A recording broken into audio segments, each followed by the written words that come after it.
ኢትዮጵያ ለምን ድሃ ሆነች? ኢትዮጵያ ለምን ተረጂ ሆነች?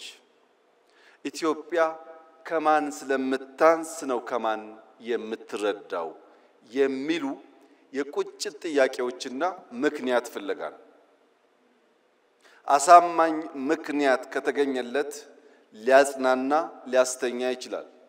በቂ ምክንያት ካልተገኘ ግን ቁጭት ያንገበግባል፣ እንቅልፍ ይነሳል። ለምን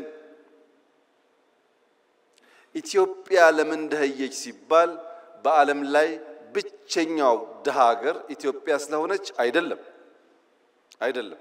ብዙ ድሃ ሀገር ናችሁ ተብለው የተቀበሉ ሀገሮች አሉ።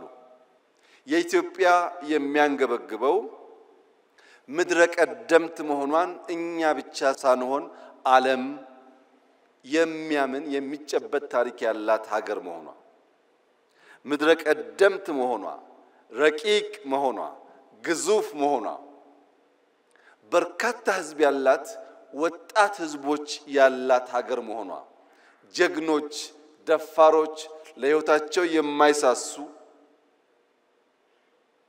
በረጅም ጊዜ ውስጥ ቢለካ ጀግነታቸው ያልነጠፈ ህዝቦች መኖሪያ መሆኗ፣ ኢትዮጵያን የመሰለ ለፈጣሪ የቀረበ አኩሪ ታሪክ ያለው የነጻነት ገድል ያለው ብዙ ህዝብ በተፈጥሮ የታደለ በኪነ ህንጻ በባህል በታሪክ ምንም የሚያሳፍር ነገር የሌለው ህዝብ እንዴት ድሃ ሆነ? እንዴትስ ለማኝ ሆነ ብሎ መጠየቅ ያስፈልጋል።